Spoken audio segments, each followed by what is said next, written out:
Hi, my name is Chance Eaton. I'm the Chief Learning Officer here at Big Sky Wayne. For today's little learning nugget, I want to talk to you about playing catch as it relates to communication.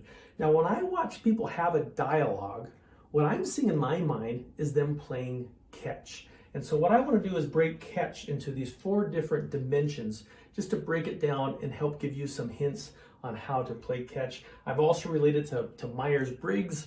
I'm not going to get into Myers-Briggs, but if you're familiar with that, you're going to see where I'm coming from. By the way, those folks that know Myers-Briggs, my style is INFJ. And so let's talk about exchange. If you notice when we play catch, there's a back and forth.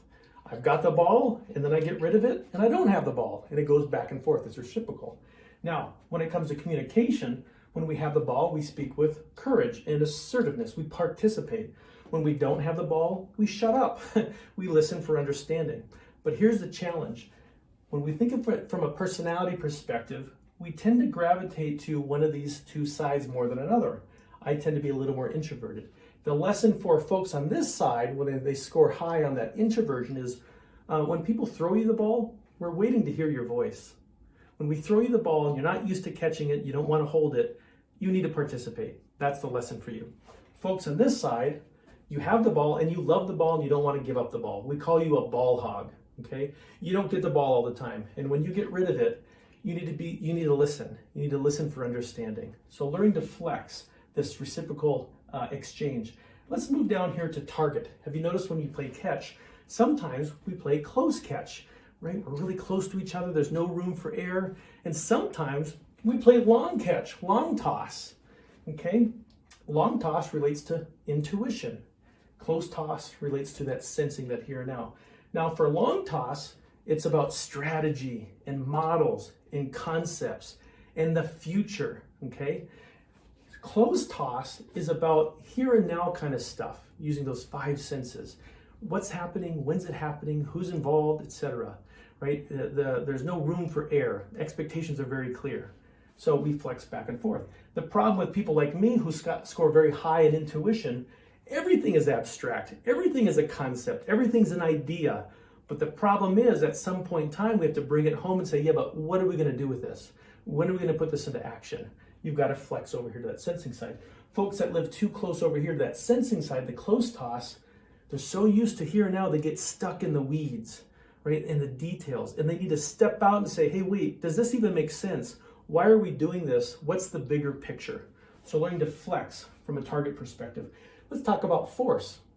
Sometimes when we play catch, we play soft catch, right? We're very close, it's soft, it's tender, and sometimes we've got to really rear up and throw that ball hard. Now, when we look at soft, that's that feeling versus that thinking dimension. I score a little more on the soft side. It's about being more diplomatic and receptive and calm and more of a subjectiveness to our communication. On the hard side, it's about being more frank, more steadfast, logical, addressing problems. Here's the challenge if you live on one side. If you live on that soft side and everything's a soft toss, people become disinterested in you. They don't take you serious, right? They don't hear that liveliness in your voice. If you live too far over here on the hard side, everything is a hard throw at people. Odds are you're creating that sympathetic nervous nervous response in people. You're activating the fight or flight response. So learning to flex back and forth. Some of our conversations need to be hard and some need to be a little more soft. Let's get down to location. And here we've got J and P, formal and informal. When we play catch, sometimes it's very formal. We have a structure, we're on the baseball diamond, we have a certain time we play.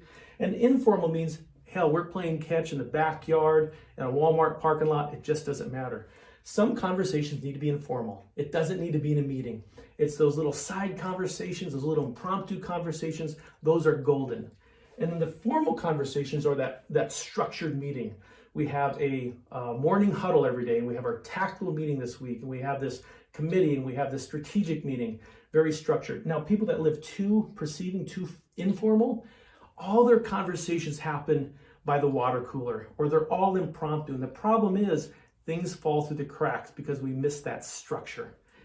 You can be too formal in your communication. Some groups have so many meetings and they have structure for everything, and not everyone needed to be there. We've already talked about half the stuff. We're wasting time because a lot of this stuff can be talked about more informally. So learning to flex between formal and informal. So there's your Myers-Briggs, I'm INFJ.